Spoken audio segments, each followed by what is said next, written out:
Эрүүл мэндийн онцгой байдал одоо үслээ гэдгийг бол албан ёсоор зарласан.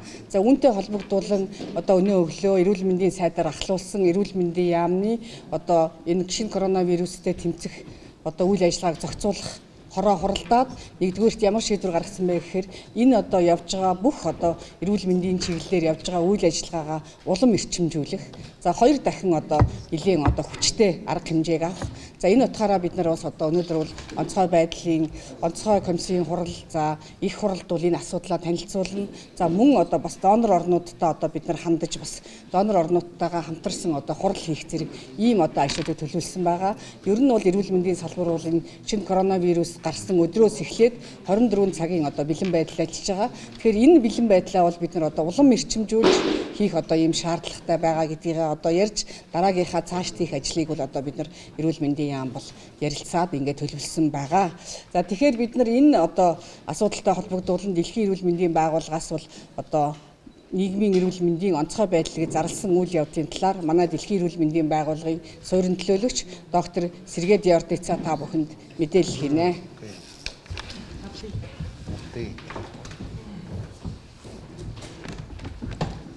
Okay, dear colleagues from media, so you already know everybody that today, yesterday, very late in the evening, discussion was of the second meeting of emergency committee in WHO if this event represent public health emergency international concern, and we are now working to translate it in Mongolian language, but all statement in English language is available on WHO website, and I think already was transmitted by different agencies. But I hope very soon we will place also on our website English translation.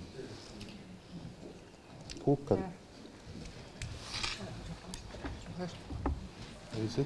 Is it for us?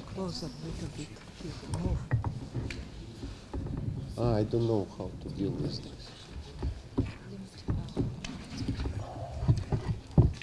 Okay.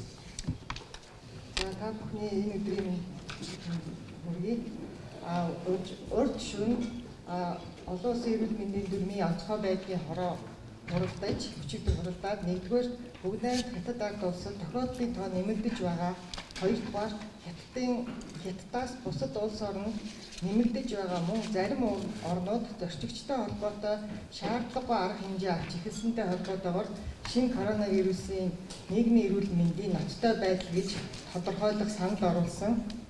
Дэлхийн эрүүл мэндийн байгууллагын ерөнхий захирал Тедрос коронавирусын дэгдэлтийг бүгд найрамд хятад ард улсаас гадна бусад оронд учруулах эрсдэл энэ дэгдэлтийг хяналтанд авахдаа олон улсын хамтын ажиллагаа эд нэгдэж чухал болохыг онцлоод нийгмийн эрүүл мэндийн ноцтой байдал гэж зарлаа.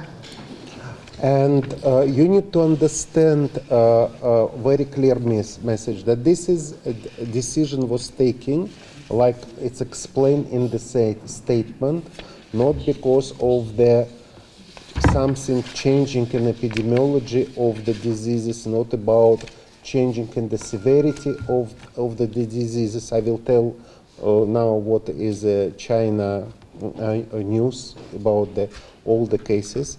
But this is because of two factors, that countries all over the world which exported this case, they are concerned about human-to-human transmission, one thing.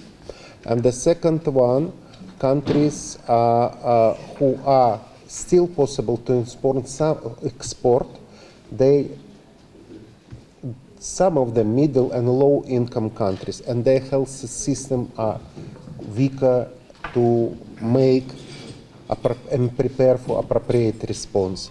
Therefore, currently, by declaring this emergency, WHO will work with member states to mobilize resources and facilitate coordination of this response to help to all countries, and especially those who are low and middle income country with weaker health system.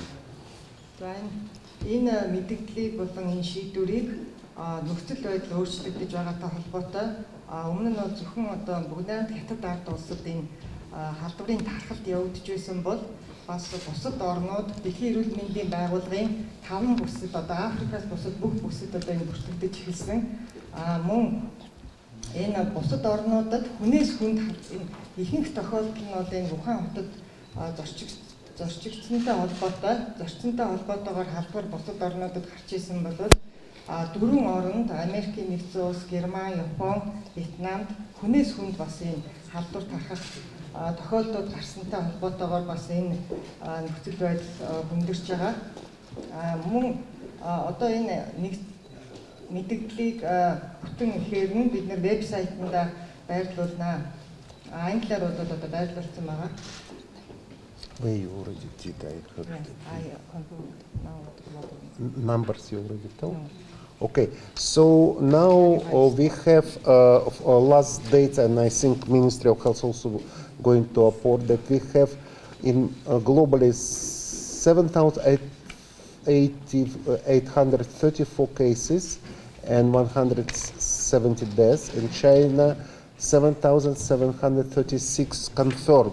But I need to give you one of the news that those measures which China doing, they already demonstrated effective. And in our health science and epidemiology, we can so-called epidemiological curve, which show from the beginning outbreak how the cases number are increasing and they're decreasing. So now the cases which are coming day by day, the number is already less than 3-4 days ago. So we already, China, we hope, already started to go for the declining phase of outbreak. But it's very early to judge. Дэлхийн хэмжээнд батлагдсан тохиолдлын тоо гэвэл өчигдрийн байдлаар 7834 байсан. Одоо бас энэ тоонууд бол цагаар минутаар бас нэмэгдэж байгаа. Одоогоор 9812 тохиолдолд 213 хүн асуулсан. Бүгд найрамд хятад ард улсад хятад улсад болохоор тохиолдлын нийт тоон 9962 байгаа. Тэгээд энэ тархар зүүн нарийн одоо дүн шинжилгээ хийгээд энэ тархалтын мөрөө гэж ярьдаг энэ дэгдэлтийн одоо явцыг ингээ харах юм бол одоо оргил үедээ ороод бас буурах хандлагатай ийм ажиглагдж байгаа. Гэхдээ энэ талаар одоо бас мэдээлэх нь бас арай эрт байгаамаа. So as maybe you already was informed by my colleague Dr. Tuya, only now we have the latest number which occurred today from the report of World Health Organization of the cases outside China is 98, and I think most of them are with the history. Most of them are 18 countries with the history of travel to Wuhan. Only in 4 countries, Germany, Japan, Vietnam, and USA, we found single cases of within the family, within the close contacts, human-to-human transmission. Not everywhere yet. Бүгд найрамд хятад ард улсаас одоо бусад 18 улсад бүртгэгдээд байгаа энэ халдвар нийт халдварын тохиолдлын зөвхөн 1% эзэлж байгаа. Одоогийн байдлаар 89 батлагдсан тохиолдол бүртгэгдээд байна. Ихэнх нь бас түрүү хэлсэн Ухаан хотод орчинтой холбоотойгоор зарим тохиолдол нь бас хүнээс хүнд дамжих ийм зарим орнуудад ийм бас нотлохоо гарч ирж байна. So I will read some recommendation for your advanced information, but as I said, we will translate it in Mongolian language. We are doing it now. So one of the, we don't recommend restriction for travel and trade. We will continue special support to the countries with weaker health system. WHO now in the phase of development of vaccine, therapeutic and diagnostic. And about diagnostics, also good news that pre-qualified test. You remember I briefed you that Mongolia currently got support from Japan, but this is from research laboratories, they share what they synthesize for their laboratory. And we have now capacity to do it in NCCD. But now it's already pre-qualified tests which are available commercially. And WHO, we are already working with NCCD, placing the order to get required number of tests to be available, commercial tests available very soon. I hope that we will get it within 2 weeks. За ингээд хурлаас онцгой байдлын хурлаас гарсан зөвлөмжүүдийг ерөнхийд нь нэгтгээд ярих юм бол төвчлээд нэгдүгээрт нь Дэлхийн эрүүл мэндийн байгууллагаас одоо байгаа мэдээд үндэслэн аялал, худалдаанд хязгаарлалт хийхгүй байхыг улс орнуудад зөвлөж байна. Олон улсын эрүүл мэндийн дүрм заасны дагуу улс орнууд зорчигчдод тавьж буй хязгаарлалтын талаар Дэлхийн эрүүл мэндийн байгууллагад мэдээлэх үүрэгтэй. Хоёрдугаарт нь эрүүл мэндийн тогтолцоонд сул орнуудад одоо туслах зорилгоор энэ үйл явдлыг бас онцгой байдлыг зарласан байгаа. Гуравдугаарт нь вакцин, эм бэлтгэл онцлогооны үйлдвэрлэлийг хурцгах. Өчигдрийн одоо мэдээнээс та бүхэн харсан баг Дэлхийн эрүүл мэндийн байгууллага онцлогооны одоо китүүдийг үйлдвэрлэх одоо хэмжээгээр үйлдвэрлэх Дэлхийн эрүүл мэндийн байгууллагаар баталгаажуулсан худалдаанд гаргаж эхэлсэн. Тэгээд энэ эрүүл мэндийн яамнаас энэ тестийг одоо 3,000 хувийг авахар захиалга өгөөд ажиллаж байна. Тэгээ 2-7 хоногийн дотор бол нийлүүлнэ гэж төлөвлөж байгаа. And I want to finish with 2 messages which I do in every conference. This is that we will be working closely with Ministry of Health to ensure that all rumors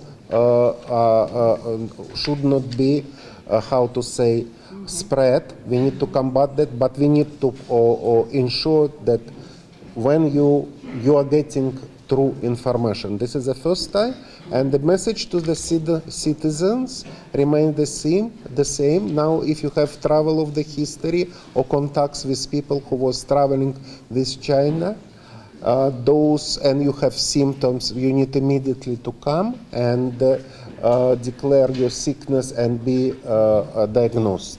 Thank you. За тэгээ эцэст нь нэг мэдээлэл болгондоо та бүхэн дандаа давтаж хэлдэг нэг зүйлээ дахин хэлье. Цуу яриа ташаа мэдээллийг таслан зогсоох энд бол сэтгүүлчид маш чухал үүрэгтэй. Ард иргэд өөрсдийгөө хамгаалах арга хэрэгсэл байна. Нэгдүгээрт нь одоо хувийн ариун цэвэр мөн одоо энэ халдвар гараад байгаа бүс нутагт аль болохоор одоо аяхгүй байх. Тэгээд энэ гадуур одоо хаялсны гадаадаас ирснээс хойш энэ халдвар одоо өргөн хүрээнд харахж байгаа улс орноос ирээд шинж тэмдэг илэрх юм бол эмнэлгийн байгууллагад яаралтай хандна. Thank you. За баярлалаа доктор Сэргээж ярьсан. За тэгээ одоо манай олон улсын эрүүл мэндийн дүрмийг хэрэгжүүлэгч байгууллага ёсороо энэ зүгээр товчхон энэ манай халдвар төвчин судлалын үндэсний төвийн эмнэлэгт хэвтэж байгаа тусгаарлан хэвтэж шалгуулж байгаа хүмүүсийн тоог хэлье. 2020 оны 1 сарын 30-ны одоо 30-нд урд нь одоо бид нар өчигдөр ярьсан 18 хүн байсан гэсэн. Эндээс бол 6 хүн одоо гарсан 12 хүн үлдсэн байсан. Өнөөдөр гарна л да. Тэгээд 4 тохиолдол нэмэгдэж одоо шалгагдаж байна. Шинжилгээ хийгдсэн, үзлэгт орсон, эмч нартаас зөвлөгөө авсан ийм хүмүүс байгаамаа. Ингээд сэжигтэй тохиолдлын тоо өнөөдрийн байдлаар 16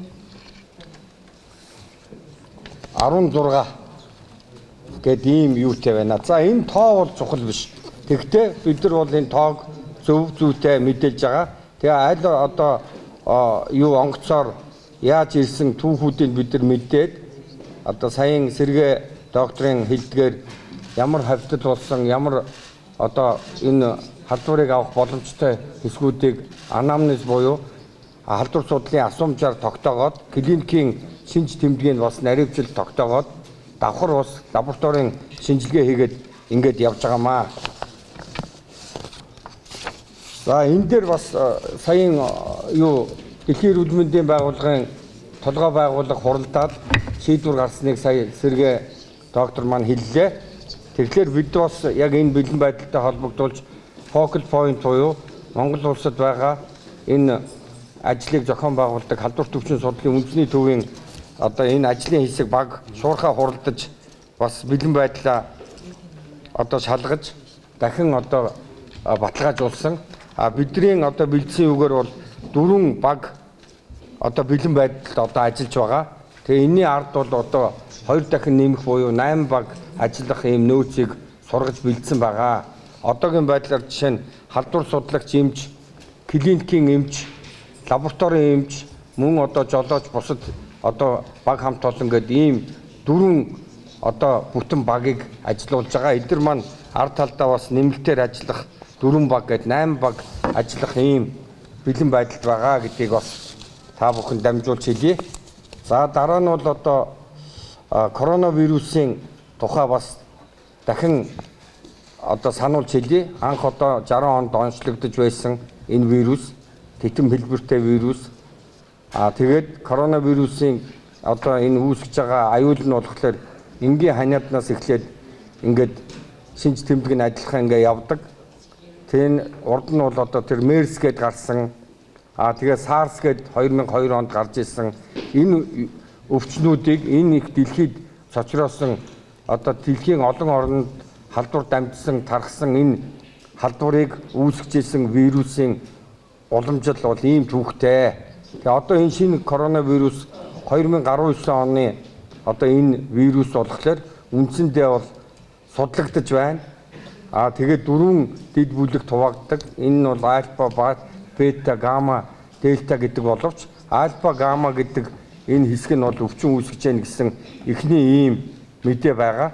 Тэгээ 2000 одоо 2 онд болж исэн тэр SARS-ын юу бол сарсан баг байхаа гэд бас л амтнаас гарсан. Нөгөө MERS бол дунд ойролт орнотын тэр MERS коронавирус гэдэг нь болохоор тэмээнээс нэг бүх тэмээнээс гарсан гэд судлагдсан. За шинэ вирус болохоор далайн гаралтай хүнсний бүтээгдэхүүнээс болсон гэж үзэж байгаа. Зарим нь бол могооноос одоо гарсан гэд. Одоо энэ бол судлагдаж өшөө тодорхой болноо.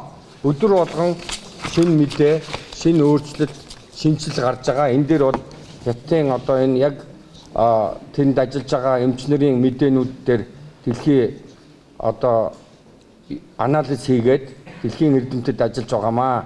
За энэ дээр бас нэг мэдээ өгөхөд 25-наас 30-ны хоорондох энэ одоо бидний энэ аюултай бүс нутаг, халдвартай бүс нутаг бусад орноор онцгой шаардлагагүй бол битээ аялаасаа гэсэн энэ зөвлөмжийг маш сайн хэрэгжүүлж байгаа гэсэн ийм тоо мэдээ хэлье. Жишээ нь 1 сарын 25-ны байдлаар 8 бомбтоор 6560 зорчигч 2280 тээврийн хэрэгсэл хил гарч ирсэн байна. 2020 оны 1 сарын 30-ны байдлаар 2465 одоо зорчигч гарсан байна. Тээврийн хэрэгсэл 463 болж буурчээ. Энэ бол бараг 2.5 6 дахин тээврийн хэрэгсэл буурсан байна. Зорчигчдын одоо тоо бол 2.5% буурсан байна. Тээврийн хэрэгслийн тэр нэвтэрж байгаа байдал 4.9%-аар буурсан байгаа. Байдал нь энэ бидний гаргасан журам, төр, заавар, тогтоолууд хэрэгжиж байгаагийн онцгой том жишээ гэж бодож байна. Тэгээ энэ одоо бидний гаргасан зөвлөмжүүдийг иргэд маань сайн хэрэгжүүлж байгаа нь бол бидний хувьд бол хамгаалах юм боломжтой гэж үзэж байна. За энэ цааш нэг юу хэлэхэд манай дээр бол 80 06 68 29 дугаарын утсыг 24 цагаар ажиллуулж байгаа. Энэ дээр бид нар анализ хийгээд үзэхэд 22-оос 29-ны хооронд нийт 891 дуудлага хүлээн авчээ. Өдөрт дунджаар 100 гаруй дуудлага хандаж асуусан байна.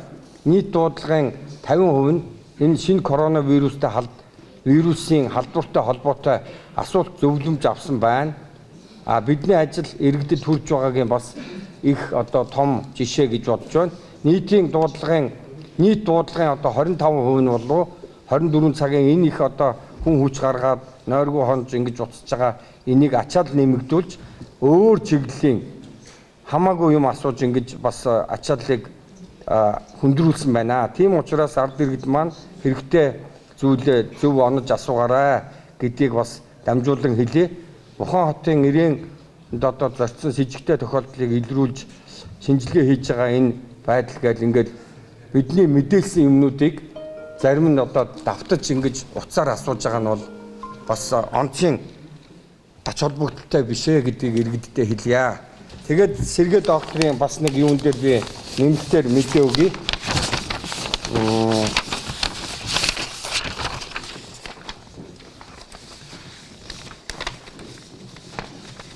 Маш энгийн нэг юм юу түрүүн нэг халдвар судлалын юу гэд ярьсан штэ. Нөхцөл байдал мөрий гэд энэ одоо халдвар төвчний зүй тогтол ингэж явдаг хамгаалалт авах арга хэмжээг зөв авах юм бол одоо маш одоо үр дүнд хүрдэг тодорхой цаг хугацаа пик үе буюу халдвар төвчний дэгдэлтийн одоо орой дээрээ үрээд буурдаг энэ нөхцөл байдлыг Сэргээ доктор маань тодорхой ярьсан. Тэгэхээр энэ дамжих зам өвчнийг одоо үүсгэж байгаа тэр их үүсвэр дамжих зам хүлээн авах этгээд буюу бид нар энийг дундан дамжих замыг хаах ажлыг маш сайн зохион байгуул чадвал нөгөө хүндүү дамжих зам хаагдахлаар энэ өвчин буурдаг замтай.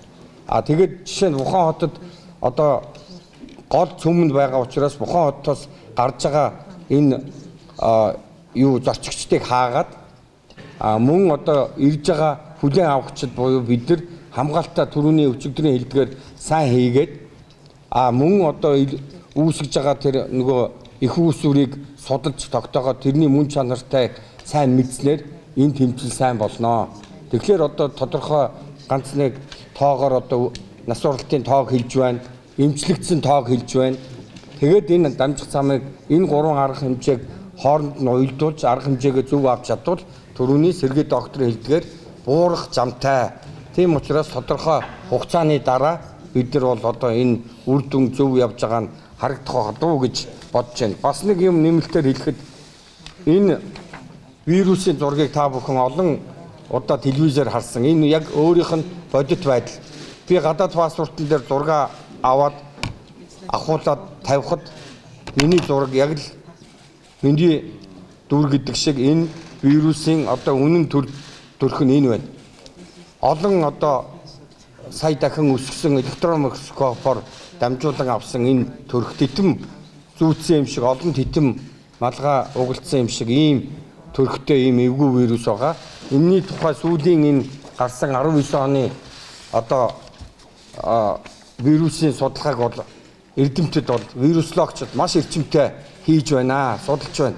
Энийний үр дүнд өдөр болгон шинэ мэдээ гарах бах. Тэгэхдээ энэ цаг хугацаа бидэнд бол өгнө. Түрүүний хэлдгээр өөрснөө дэг журамтай, сахилга баттай маш сайн энэ бидний өгсөн зөвлөн зааврыг хэрэгжүүлээд улс орноо хамгаалъя. За та бүхэнд Одоо явж дараа явж байгаа асууя. Япа.